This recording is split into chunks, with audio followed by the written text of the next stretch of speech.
Hello students, कैसे हैं आप सभी। तो स्टूडेंट्स, आज हम करने वाले हैं एक बहुत ही मोस्ट इम्पोर्टेंट ये न्यूमेरिकल है जो हरियाणा बोर्ड में आया था 2018 में। ठीक है ना, 2018 में हरियाणा बोर्ड में आया है। तो न्यूमेरिकल कैपेसिटर से रिलेटेड है। इस टाइप से आपको कैपेसिटर दे रखे हैं। मैं यहाँ पर एक बार इनको ड्रॉ कर लेता हूँ, ठीक है। फिर उसके बाद समझते हैं न्यूमेरिकल में कि क्या आपसे पूछा है, क्या निकालना है। तो इस तरीके से भाई चार ये आपके कैपेसिटर दे रखे हैं। यहाँ से इनकी वैल्यू दे रखी है, ये है 4 माइक्रोफेराड का। सेकंड जो कैपेसिटर दैट इज़ 3 माइक्रोफेराड। उसके बाद जो third capacitor that is 2 microfarad and fourth capacitor is given 9 microfarad. अब यहाँ से क्या किया गया, एक वायर निकाली गई है। ये वायर निकाल ली यहाँ से, ठीक है। तो यहाँ से जो ये वायर है ये कनेक्ट कर दिया आपकी एक अनदर पॉइंट यहाँ पर, ठीक है। उसके बाद यहाँ पर एक और वायर कनेक्ट की गई है यहाँ से, ये जो थर्ड कैपेसिटर है और जो ये लास्ट कैपेसिटर, इसके बीच में से ये वायर है। तो यहाँ पर पॉइंट के नाम दे रखे हैं। ये ए पॉइंट है, ठीक है। ये आपका बी पॉइंट है। उसके बाद जहाँ ये वायर आपसे कनेक्ट होती है ये पी पॉइंट है। उसके बाद नेक्स्ट है ये क्यू पॉइंट है और उसके बाद ये आर पॉइंट है। अब इसमें न्यूमेरिकल क्या कहता है, देखो इसमें पूछा है कि आपको ए और बी के बीच में इक्विवेलेंट कैपेसिटेंस निकालनी है। Find the equivalent capacitance between A and B. तो देखिए इसमें आपको क्या है कि सबसे पहले ये देखना है कि आपका जो ये कैपेसिटर है ये पैरेलल कॉम्बिनेशन में है या सीरीज कॉम्बिनेशन में है। तो पैरेलल और सीरीज का पता लगाने के लिए सबसे पहले आपको करंट की डायरेक्शन देनी पड़ेगी कि करंट कैसे है। तो मान लेता हूं कि मैं बैटरी का पॉजिटिव टर्मिनल, मान लेते हैं कि बैटरी का पॉजिटिव टर्मिनल यहाँ कनेक्ट है और बैटरी का नेगेटिव टर्मिनल आपका जो है नेगेटिव पॉइंट जो है आपका बी पॉइंट से कनेक्ट है। तो करंट की डायरेक्शन क्या होती है, फ्रॉम पॉजिटिव टू नेगेटिव। तो यहाँ से मैं मान लेता हूँ यहाँ से करंट स्टार्ट हुआ है, आई करंट है, यहाँ से चलना क्या हुआ है, शुरू हुआ है। तो देखिए इस पॉइंट पर आने के बाद, इस पॉइंट पर आने के बाद करंट दो हिस्सों में बट गया। करंट कितने पार्ट में डिवाइड हो गया, 2 पार्ट में डिवाइड हो गया भाई। एक तो आपका इसमें गया, ठीक है, फर्स्ट जो कैपेसिटर C1 इसमें चला गया। दूसरा करंट यहाँ चला गया, यहाँ से इस वायर में इस तरफ आया, फिर यहाँ से करंट यहाँ आया। अब देखिए जो ये वाला करंट है ये कहाँ जाएगा, सीधा जाएगा। तो ये गया भाई सीधा। अब इस पॉइंट पर P पॉइंट पर आते हुए क्या हुआ कि जब ये करंट सीधा आ रहा था तो इस P पॉइंट पर दो रास्ते बन गए। एक तो ये बन गया, एक रास्ता बन गया ये। तो यहाँ पर करंट डिवाइड हो गया, यहाँ पर फिर क्या हो गया, करंट डिवाइड हो गया, बट गया। अब ये जो करंट है ये सीधा जाएगा, ठीक है। इस पॉइंट पर आने के बाद क्या हुआ, जो ऊपर से करंट आ रहा था और जो ये करंट ये मिल गए और ये कहाँ गए, कैपेसिटर नंबर 3 में गए। ये 3 है, ये 2 था। तो ये दोनों करंट यहाँ पर मिलके कैपेसिटर नंबर 3 में गए। अब जो यहाँ से करंट आ रहा था ये करंट, ये दोनों मिलकर के इस पॉइंट पर आर पर मिलके ये दोनों करंट मिल जाएंगे डायरेक्शन से, में कहाँ जाएंगे, कैपेसिटर 4 में जाएंगे, ठीक है ना। तो ये करंट की डायरेक्शन समझना बहुत जरूरी है सीरीज और पैरेलल कॉम्बिनेशन में। जहाँ करंट डिवाइड हुआ वहाँ पैरेलल कॉम्बिनेशन बनता है, ठीक है ना। तो पैरेलल कॉम्बिनेशन देखिए इस पॉइंट के ऊपर करंट यहाँ गया, यहाँ गया, ठीक है ना। उसके बाद यहाँ पर पैरेलल कॉम्बिनेशन बना, यहाँ पर करंट डिवाइड हुआ, दो हिस्सों में बटा। तो इसका मतलब क्या है कि ये जो कैपेसिटर है, ठीक है ना, ये आपस में क्या है, पैरेलल है। क्या है, पैरेलल है। तो C1 C2 और C3 पैरेलल है। क्यों पैरेलल है, क्योंकि करंट डिवाइड हो रहा है। एक तो यहाँ करंट डिवाइड हुआ, दूसरा इस पॉइंट पर करंट दो हिस्सों में गया, तीसरा जो है आपका ये जो करंट है ये आप देख रहे हैं दोनों मिलकर के यहाँ जा रहे हैं, ठीक है ना। तो 3 पॉइंट के ऊपर करंट डिवाइड हुआ, एक यहाँ पर, एक यहाँ पर और एक यहाँ पर। तो ये तीनों जो है पॉइंट के ऊपर करंट डिवाइड हो रहा है। तो इसका मतलब क्या है, ये तीनों पैरेलल में है। तो यहाँ पर इसको सोल्व करना है। C1 C2 and C3 capacitor are in parallel. I think आपको समझ में आ गया होगा, ठीक है ना। तीनों क्या है, पैरेलल कॉम्बिनेशन में, आर इन पैरेलल कॉम्बिनेशन, ठीक है ना। पैरेलल कॉम्बिनेशन में है ये, इतनी बात समझ में आ गई, ठीक है। पैरेलल कॉम्बिनेशन में है ये, आर इन पैरेलल कॉम्बिनेशन। तो अब क्या करना है, पैरेलल का रिजल्ट याद रखिएगा कि अगर पैरेलल में है तो क्या होंगे, डायरेक्ट ऐड हो जाएंगे। डायरेक्ट कैपेसिटी क्या हो जाती है, कैपेसिटेंस ऐड हो जाती है। तो यहाँ पर टोटल क्या आ जाएगा, टोटल आ जाएगा आपका, ये ऐड कर दो, 4 को ऐड कर दिया, 3 को ऐड कर दिया, 2 को ऐड कर दिया, किस में है, माइक्रोफेराड में है।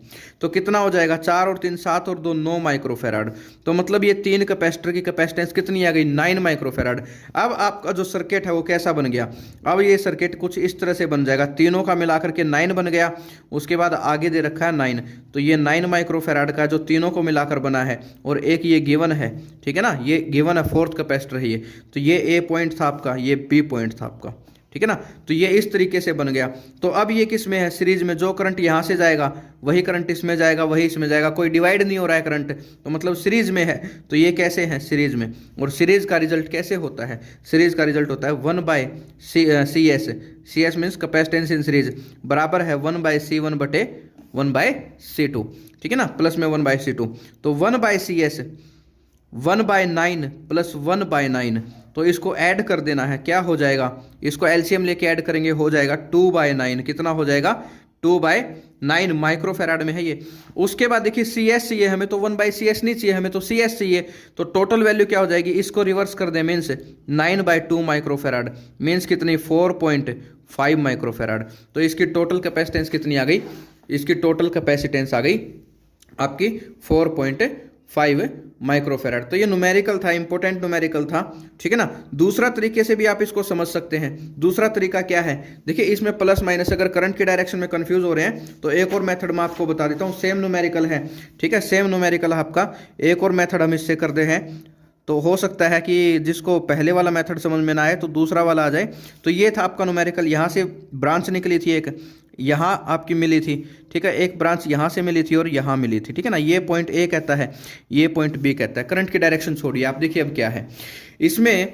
यहाँ अपने प्लस दिया है, मान लेते हैं, यहाँ नेगेटिव दिया है, आप मान लेते हैं इसको। तो जो प्लस देंगे इस पॉइंट पर क्या होएगा, प्लस जाएगा, तो इस वायर में भी क्या हुआ, प्लस का चार्ज गया, ठीक है ना। तो ये जो प्लस है ये कहाँ जाएगा, कैपेसिटर की पहली प्लेट पर। तो दूसरी प्लेट पर क्या होएगा, नेगेटिव चार्ज, क्या होएगा, नेगेटिव चार्ज। तो एक पर प्लस आया है क्योंकि यहाँ से प्लस आ रहा था, तो एक प्लेट पॉजिटिव, तो दूसरी पे इंड्यूस होएगा नेगेटिव। तो यहाँ से नेगेटिव आ गया। अब देखिएगा ये जो प्लस चार्ज आ रहा है यहाँ से, ये यहाँ से आया था, तो ये प्लस चार्ज, तो मतलब इस कैपेसिटर को क्या मिला, प्लस चार्ज, इसको क्या मिला, प्लस चार्ज। तो सेकंड वाली प्लेट क्या हो जाएगी, नेगेटिव, तो इसकी सेकंड वाली क्या हो जाएगी, नेगेटिव। इतनी बात समझ में आ गई। तो यहाँ से क्या जा रहा है, दोनों से नेगेटिव जा रहा है, क्या जा रहा है, नेगेटिव, ठीक है ना। तो यानी इसको क्या मिला, नेगेटिव, ठीक है ना। यहाँ से देखिए डायरेक्ट, यहाँ से डायरेक्ट देखेंगे, इसको नेगेटिव मिला है और इस पे क्या जाएगा, पॉजिटिव, क्योंकि यहाँ से डायरेक्ट नेगेटिव से ही कनेक्ट है ना, तो डायरेक्ट नेगेटिव मिलेगा, ये हो गया पॉजिटिव। तो अब यहाँ पर क्या बात है, देखिए अगर आपका सेम चार्ज है, सेम चार्ज है तो होगा पैरेलल कॉम्बिनेशन। कैसा होगा, पैरेलल कॉम्बिनेशन। अगर चार्ज है अपोजिट तो क्या हो जाएगा, तो हो जाएगा सीरीज कॉम्बिनेशन। तो इसको समझिए, देखिए यहाँ पर कैपेसिटर ये वाले हैं जो पहला और दूसरा, तो लास्ट प्लेट और फर्स्ट प्लेट सेम चार्ज है कि नहीं, ये भी नेगेटिव ये भी नेगेटिव, तो मतलब ये दोनों पैरेलल में है। अगला देखिएगा, ये पॉजिटिव और इसकी पहली प्लेट पॉजिटिव, तो किस में है, ये भी पैरेलल में है। अगला देखिएगा, ये नेगेटिव ये पॉजिटिव, तो कौन से हो गए, सीरीज में हो गए। तो मतलब पहले तीन तो हुए पैरेलल में, negative negative parallel, positive positive parallel, negative positive series में। तो यानी पहले तीन आपके पैरेलल में है, किस में है, पैरेलल में, क्योंकि सेम चार्ज है। तो इसको ऐसे भी सोल्व कर सकते हैं। तो पहला पैरेलल कॉम्बिनेशन सोल्व कीजिएगा, C1 plus C2 plus C3, तो कितनी वैल्यू आ गई थी, 9 माइक्रोफेराड आ गई थी। 9 क्योंकि ये 4 का था, ये 3 माइक्रोफेराड का था और ये 2 का था और ये कितने का था, आगे 9 का था। तो ये कितने का आ गया, तीनों को पैरेलल में जोड़ दिया आपने, 9 माइक्रोफेराड। अब जोड़ना है सीरीज में, ठीक है ना, क्योंकि ये तीनों का मिलाकर जो कॉम्बिनेशन आएगा वो इसके सीरीज में, क्यों, क्योंकि ये नेगेटिव है ये पॉजिटिव है। तो इसका मतलब 1/CS सोल्व करेंगे, 1/9 1/9 यानी 2/9, तो यानी CS की वैल्यू क्या आ गई थी, 9/2 माइक्रोफेराड यानी 4.5 माइक्रोफेराड, ठीक है ना। तो ये इसका करेक्ट आंसर है। तो ये क्वेश्चन बहुत बार आया है एग्जाम में, इंपॉर्टेंट क्वेश्चन है, ठीक है। तो आप इसको इस तरीके से सोल्व कर लीजिएगा। मिलते हैं नेक्स्ट वीडियो में एक और न्यूमेरिकल के साथ। आई थिंक आपको समझ में आया, नहीं आया तो इसको कमेंट बॉक्स में कमेंट जरूर कीजिएगा, अपने दोस्तों तक इसको जरूर पहुंचाइएगा, चैनल को लाइक कीजिएगा, शेयर कीजिएगा एंड सब्सक्राइब कीजिएगा, ठीक है ना, ताकि मुझे आपकी सपोर्ट मिलती रहे और आपको मेरी सपोर्ट मिलती रहे। मिलते हैं नेक्स्ट वीडियो में, तब तक के लिए थैंक यू।